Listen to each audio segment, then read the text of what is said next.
our next speaker is Tim Kinyanjui. Close enough anyway.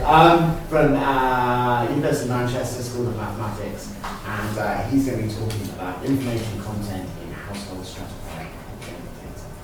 Tim? Thank you very much, Dave and the organizers for inviting me. So this is my first time in this MSG seminars, and hopefully it's not the last one. And therefore I've taken the liberty of introducing myself in a slightly more in-depth fashion. So my name is Timothy Kinyanjui. So I did my undergraduate at the University of Nairobi in Kenya, and then I did a bit of research internship as a mathematical modeler, modeling the transmission dynamics of infectious diseases in developing country settings. So in our case, it's Kenya. And then I did my PhD in the same thing. So I don't have any background in Bayesian decision modeling, but hopefully I'm warming up into it. And then after my PhD, I started work as a postdoc at the University of Warwick with Thomas House. Then we moved on to the University of Manchester with him as a research associate, where I have been since February 2015. So I'm slightly more than 1 year old in Manchester Uni. So my background is in mathematical epidemiology, modeling transmission dynamics, as well as looking at various intervention strategies. But that's not the objective of my talk today, because I'm in an MSG seminar. So I'll talk about work that we've been doing with Thomas House about optimal design of experiments, which are aimed at informing household model parameters. It's about model parameter inference. And I'll talk a bit about households. So we are interested in transmission of infections within households. And household is an important epidemiological unit for various reasons.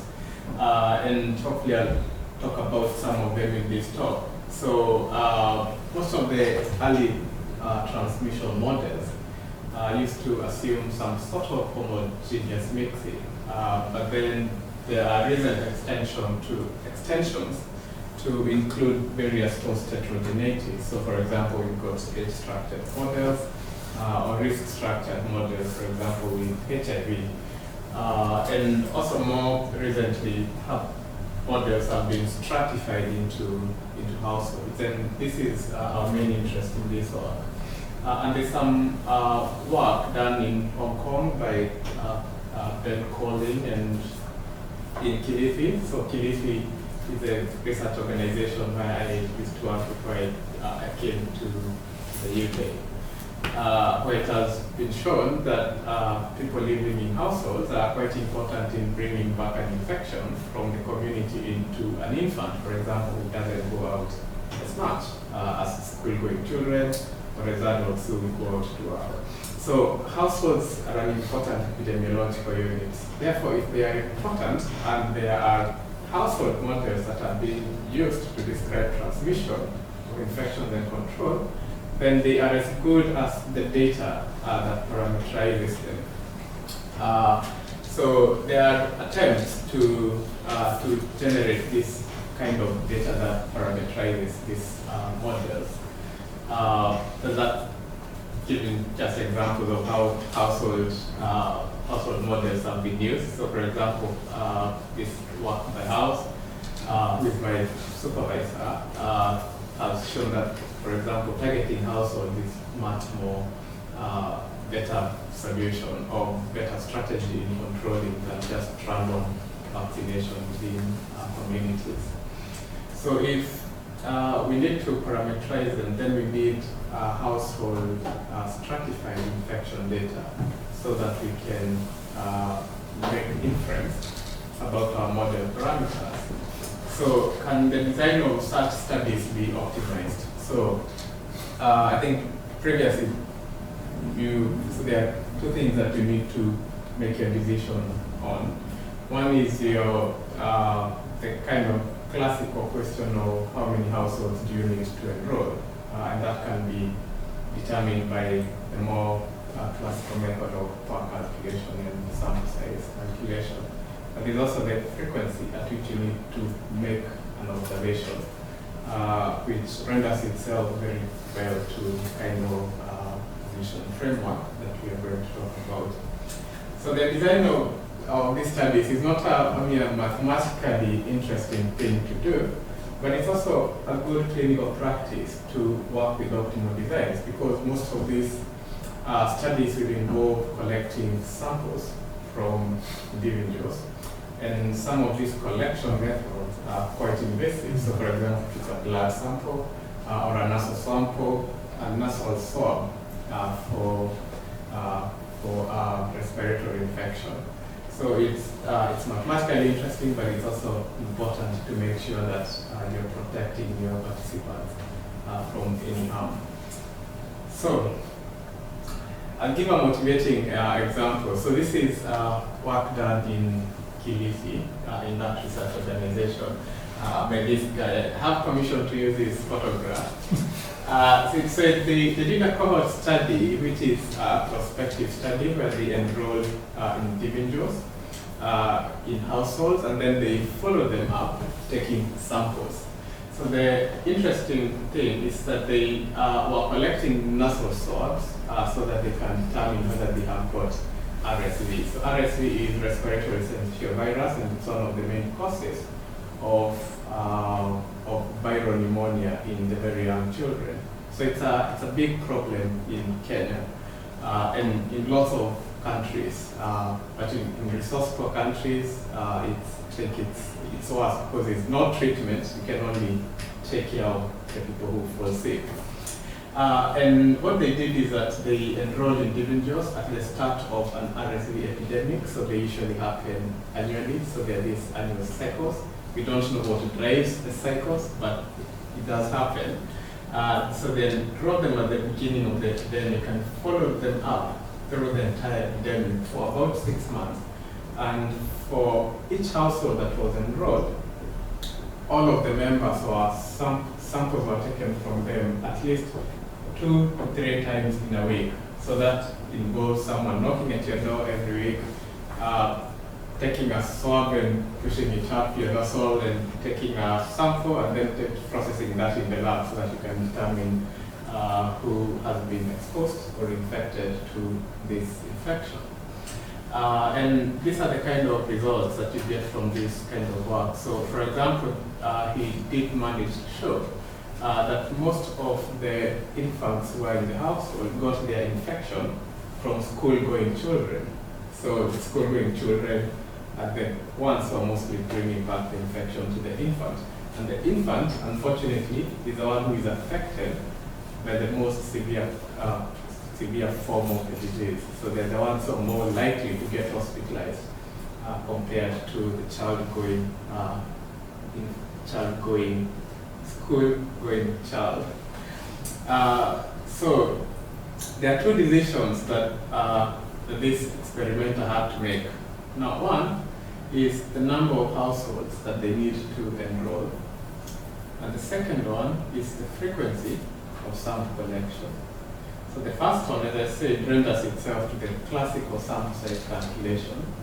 The second one is not easy because he determined that he needs 2 to 3 samples per person per week. So could he have chosen 1? Could he have chosen more than that? Of course, there are limitations because if it's a blood sample, you can't collect every 2 minutes. You can't collect every 1 hour. So there are limitations that should be there. But that was just based on intuition, on what the experimenter thinks is the best thing to do.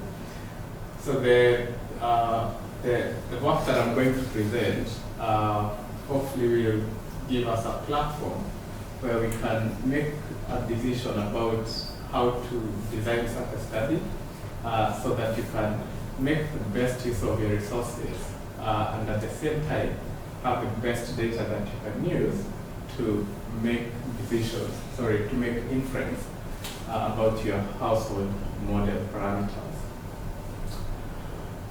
So, I repeat the objective study again. So it's to design a study to make maximum information, so as to maximize the amount of information in the data to allow inference of your epidemic model. And what I said by fixed budgetary constraints is that you only have got a budget to collect a certain amount of information or data points. And I'll explain further what I mean by that.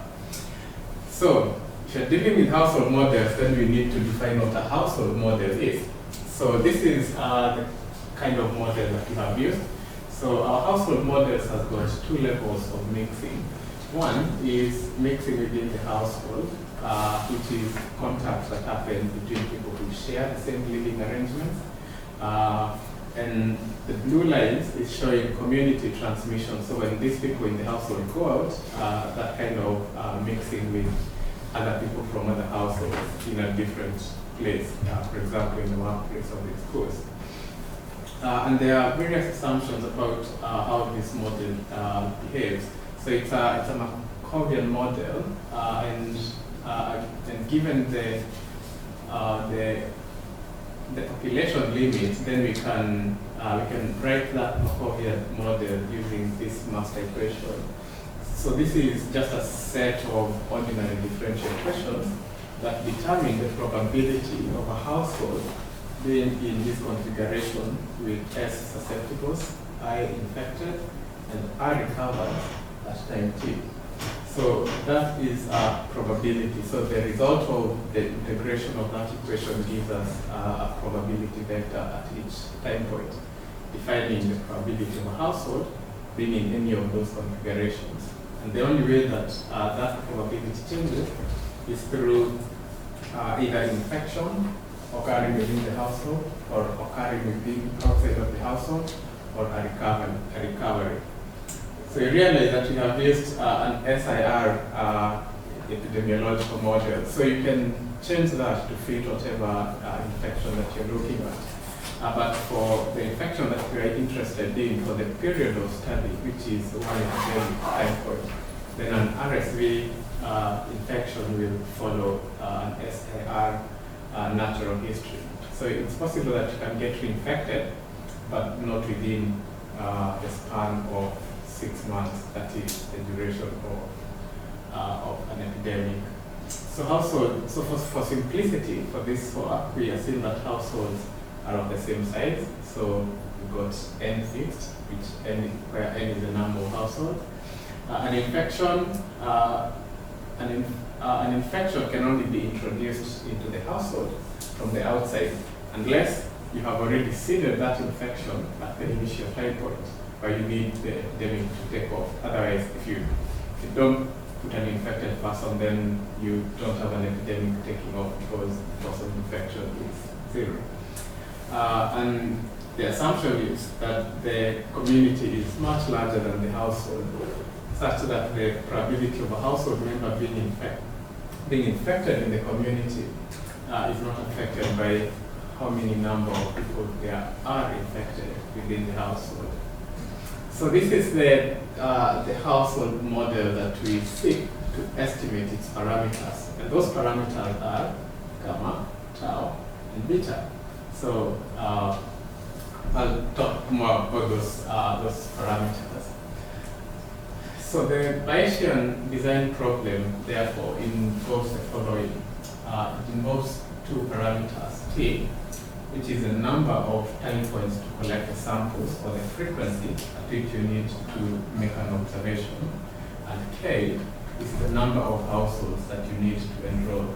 So those are the two parameters that the experimenter needs to make a decision on at the point of going into the field study.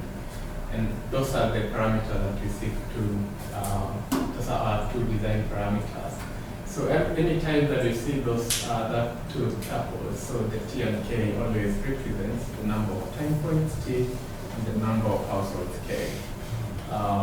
So you need to determine that in order to maximize the information gained to make inference on your model parameters, which are beta, tau, and gamma. So to make this decision, to model it within a decision theoretic framework, then we need a utility function. So the background work that I read was by Lindsay and others, and suggested that if you're interested in making inference on model parameters, then maybe Shannon information is the best utility function to make use of. There are lots of other different utility functions that you can use, but maybe that is also a reflection of a different objective rather than making inference on your parameters. So that's the Bayesian decision problem. So I said I'll talk a little bit further about our parameters. So our three parameters in the model are as shown. Tau is the within household transmission. So you've got someone infected by another one within the same household. The other one is community introduction into a household. So that person is infected by a person from another household, not the same household. And the rate of recovery is gamma. So the rate at which that person recovers is the reciprocal of the duration of infection. So we consider two competing designs. One is the cross-sectional design, and the second is the cohort design. So the cross-sectional design, for each time point, so on the x-axis is time point, at each time point that you need to make an observation, you randomly sample households and then make an observation in that household. Then at the next time point, you select another set of different households from which again you make an observation. And you keep on doing that for whatever number of time points. For the cohort design, which is the one below here, you randomly sample households at the beginning and follow them through the epidemic. So the time here that we are looking at is the time that the epidemic starts and ends. So the assumption is throughout this work, we know when the epidemic starts and when the epidemic stops. So it can work for some seasonal infections. Trouble is things like Ebola, for example, when it comes, you never know when it will end. You even don't know when it will start until you've already seen enough cases. So those are the two competing designs. So how do we go about this? So consider, so that when you say that always refers to a design with T time points and K households. So this is, I'll explain a little bit about how we calculate or compute the likelihood for the cross-sectional study to begin with. So we assume that our time points are equally distributed over your observation time, or what I call the epidemic time. So you know the beginning and the end, and then you can place time points which are equally distributed. And that's an assumption. I think this can also be varied in a design. So we simulate, so we use simulated data. So we simulate a set of data which I refer to as our reference data. So that is using our true parameters, data star. So using data star, we run the model, the probability that I've shown previously, and generate a set of data which we refer to as our reference data, which is Z star. And then using, we select a new set of parameters, theta, and now this is using the Metropolis-Hastings algorithm with Gaussian proposals to determine the likelihood of observing your reference data, Z star, given your new generated set of theta. So that's theta j. So this process gives us a posterior distribution on our theta. So the likelihood of observing that set of new data, that set of reference data given your theta j is given by this multinomial probability distribution. And the total likelihood is the product of that distribution over all time points at which you make the observation. So that becomes our likelihood for the cross-sectional design. So you do the same for the cohort design, but now in this case you're following the same households. So in your product, you don't only do it through all the time points, but also through all the households that you have enrolled in your study. So this is the likelihood determination for the cohort design. So I should state at this time that the experimenter makes the decision to do either cross-sectional or a cohort. This work does not tell the experimenter you need to do the cohort. So they need to make that decision at the beginning on which fits the question that they are asking. So these are some of the standard results you get out of MCMC. So we've got our chains, tau, beta, and gamma. One of the benefits of using simulated data is that we know what parameters generated the data, and therefore we can tell whether our chains have converged to what we think is the right value. And the right, that I can see, but there's a red line going through each one of those showing the parameter that was used to generate the reference data and whether they converge to what we think was the right value. We've got joint posterior distribution, and this is for a design with 10 time points and 10 households. So this is just an example of the output from the MCMC from a single cross-sectional study. And these are the marginals of the three parameters that we are interested in. So for our priors, we used non-informative priors. So I will show a series of joint posterior distributions and their associated Shannon information values data points. So this is results from the cross-sectional study at the top, and the bottom is a cohort study. So remember, what is in brackets is time points and household. So for example, that stands for cross-sectional study with one time point and 100 households enrolled. And so we've changed those values so that the product is always 100. So by product, I refer to the number of data points. So when I say data points, I'm referring to the product of the time points and the households.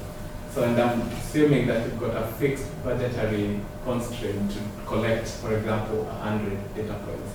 So if you've got 100 data points budget worth of money, then I've taken a number of combinations. Of course, there might be more combinations than this. But what I'm also showing at the top is the Shannon information per data point. So it's Shannon information scaled by the number of data points that you have in that study. So you can see that there is an increase in the amount of information per data point for the cross-sectional study, with an increase in the number of time points. So meaning at the top, that for the cross-sectional study, you are better off having more time points than households. And that way you get most information about your parameters when you've got the highest number of time points.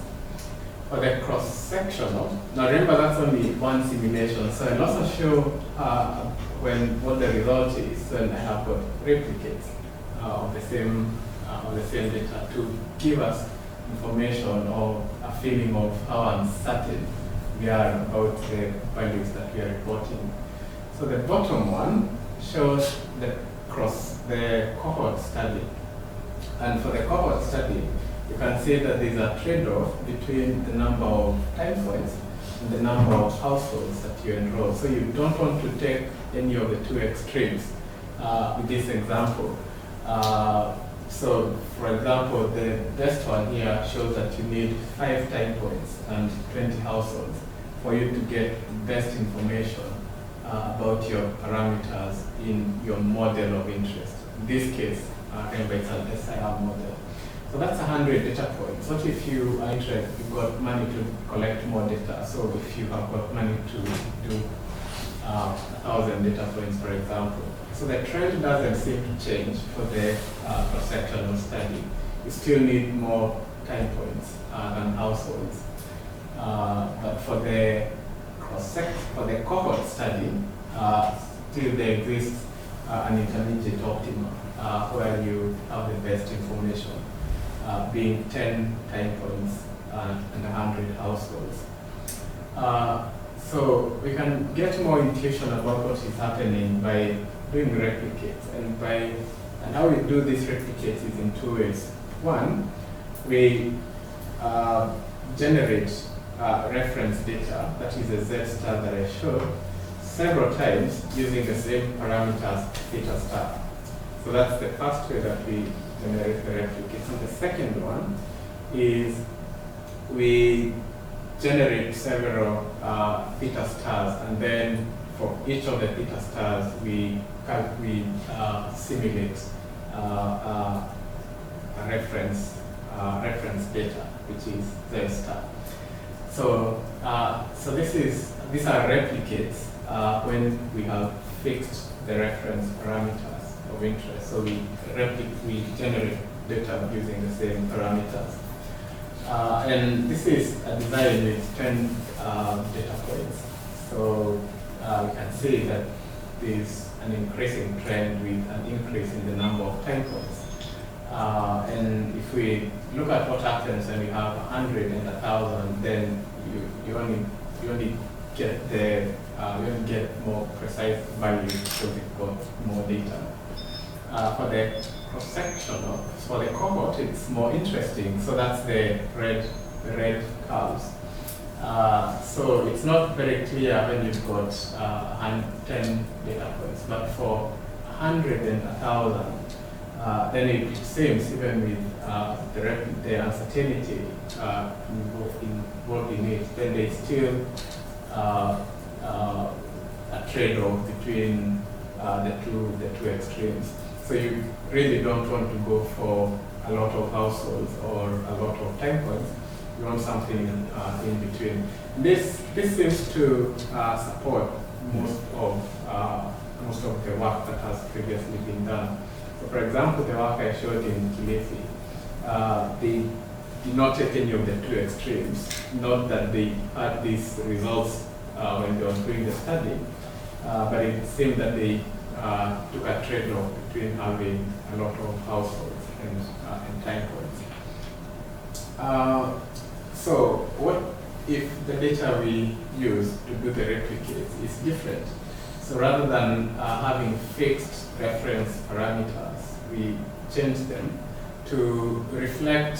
So these are not precision estimates. They're just meant to reflect different transmission settings and different household sizes. So that's our household size.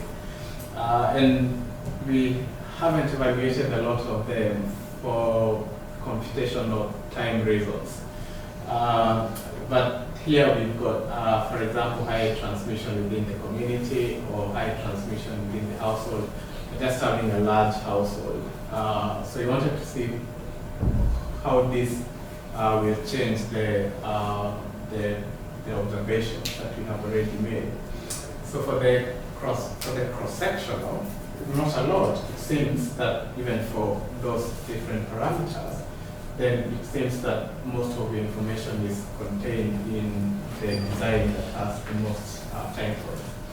I wonder what the reason for this is, but maybe the only information you can get about the within household transmission is when you make an entire observation through when you make observation until the end of the epidemic, because at every time point you are selecting a different household.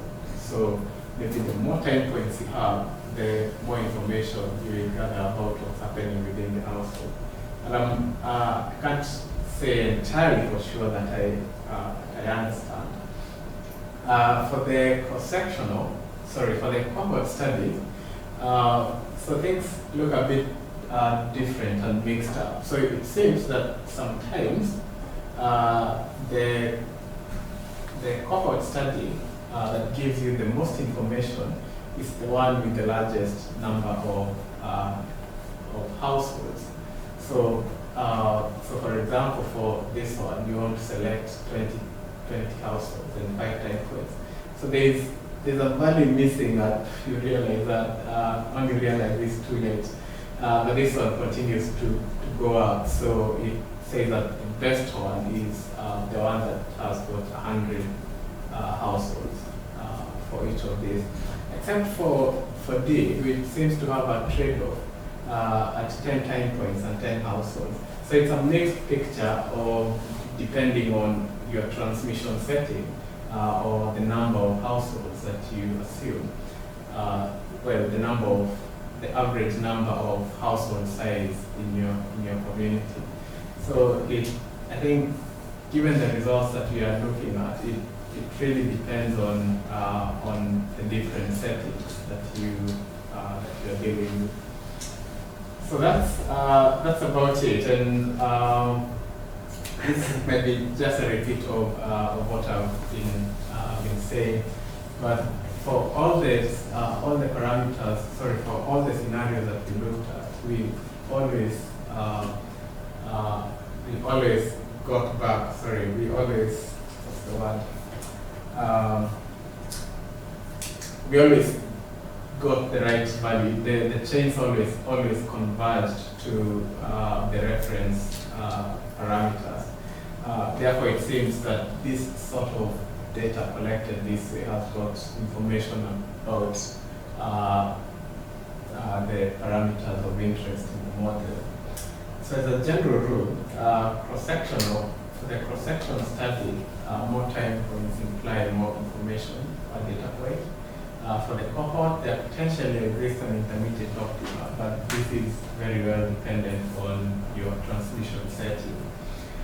There are other factors that need to be considered when making a decision on how to design this.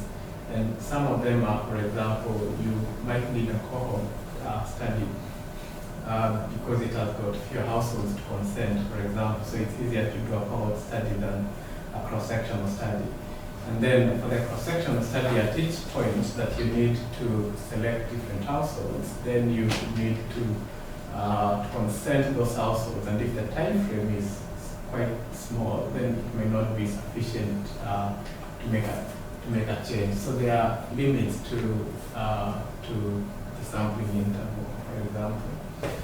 So there are assumptions about the households. For example, I've assumed that they are homogeneous, they are of the same size. What if they are different sizes, which is the reality, they are not equal. And one of our biggest limitation is the computational time that it takes to evaluate the likelihood, because it involves solving the set of ordinary differential equations. However, this is work that we are now doing to try and see how we can make it quicker to solve the forward model. And there are various matrix exponential methods that can be used to evaluate our master equation, and that's work that we are currently doing to try and improve it. And the final one is things about the utility function. So there are different utility functions that we can use. If you want to change it, would we see a difference or a change in the results that we observe? Yeah, so just to say thank you to people that we worked with and the funders who is the APSRC and the external reviewers. And yeah, thank you very much.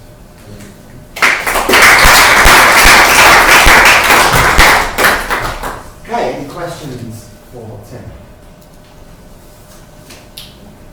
So when you, the difference between the single household model and the separate household model, the separate household model, did you have to measure at the same times as the original household? Or could you vary the times? So I measured at the same time points for each of the two different models. So I said the time points that I had, so I know what the beginning is and what the end is. And then when I say I need 10 time points, I just divide that length of 10 different time points. It's the same for one of them. Okay, so and there has been some work looking at not this particular process, but birth-death processes, very similar, you know, both of continuous time, discrete time, that type of thing. And that assumption that you measure equal periods of time, and that turns out to give an optimal design, turns out not to be true, unfortunately.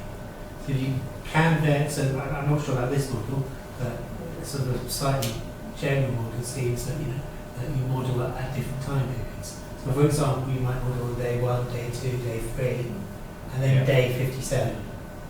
And that turns out to be optimal. And nobody really seems to know why. But I think the reason is that when you've got your differential equations there, you're modelling, you're getting different things. So you can see the short-term behaviour, which corresponds to some parameters, and the long-term behaviour, which might correspond to some kind of limiting distribution, what you can also make influence. So it would be very interesting to try that. Obviously that adds computational complexity, particularly in the sort of in the Bayesian framework you're doing. But there's some good work by Pagendum and Hollett and a group in Australia, as you said, but it might be quite interesting in having. Yeah, so we haven't looked at different time points in the way that you described them, but it is something that we are interested in doing with a group in Australia with Jonathan Ross at the University of Adelaide. So yes, it's something that we are considering. So I think maybe the conclusion might not be right that there's a difference between the two households. It's just you're picking up different points of the process by the way that you're fixing the time point. So you're seeing different sort of peaks and troughs in the SAR process. But I think it's interesting, very interesting. Yeah. Other questions? Yeah. So hopefully in the next MSG I shall be talking about that. Yeah. Would your work be relevant to studying the Zika virus? I think it would.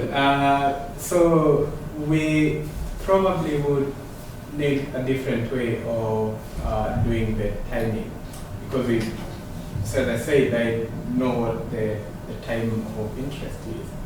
But for the Zika virus, for example, we don't know when it will end. So we need a measure of time, for example, in terms of the epidemic doubling time, for example. And I can think of others, but I think it would be relevant, and it also depends on what the objective is. Yeah. Anyone not called Ben? You're just Bennis, aren't you?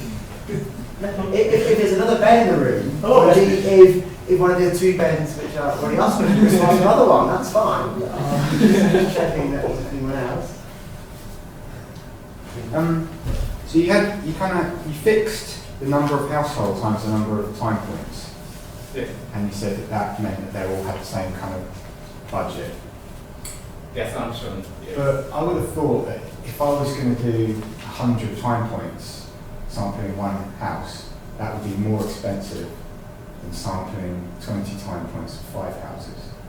Yeah. And I was thinking you could incorporate costs, the cost of doing the study, into the utility function to take account of that. Does that sensible? Yeah, I agree with you.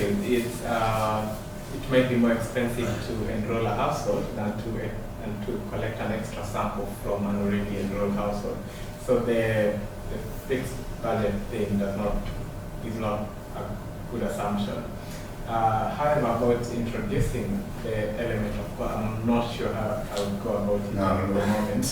Because But you that's have to make- change your utility because it have to be, you can't just take away cost from Shannon information gain because they're all different scales. So you have to have a utility for the experiment in terms of money, I suppose. Is that?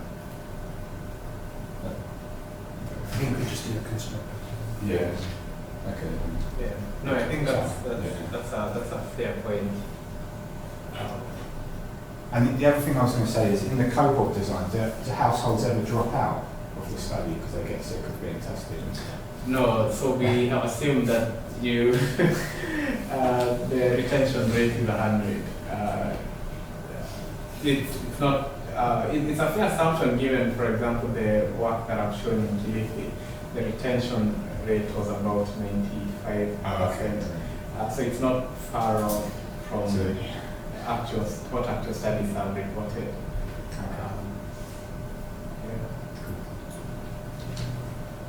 So I have a question, we can understand the model. It seems slightly counterintuitive to me that a design with 100 houses, each sampled once, would be able to estimate all the parameters in the model. So there's, well, not all the parameters, but there's this work done by Gini. It actually shows that you can estimate household and community transmission from just a finite distribution. So that's a single pointer here. So it's possible that you can do it, and analytically they have both shown that it is possible to estimate. Any other questions? Yeah. Is there a risk that by running the study, it actually change the way in which the victim experience, either because it changes people with absentees, the fact that they're part of the study, or possibly even Or the person the that person who goes into the house causes Yeah. the difference? So you're asking whether it's possible that people change their risk behavior given that you are doing a study within that community. That's a fair point, and it has been reported to be so. For example, people doing HIV work and people, you know that you're HIV positive, then you kind of change your behavior. I don't know how you can control for that or changing behavior, but it is possible that it will influence how the epidemic carries on. I can't really answer your question, but I can say that it is possible that it will have an effect. For a study like the RSV work that was done in GDP, so most of the people who have RSV don't even know they have RSV. And the results that come out of the lab are not always told to them that you've got a positive RSV PCR, for example. It's only important in the very young children who are subject to the more severe form of RSV. And it is possible that if someone was able to RSV, then their behavior towards an impact might change. So I can see what you're saying. I don't have a proper answer. Any other questions?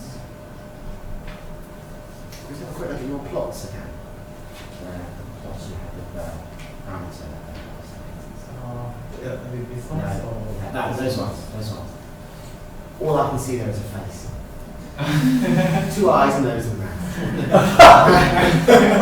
That's all I can see. Anyway, right. So there are no more questions. Let's thank you.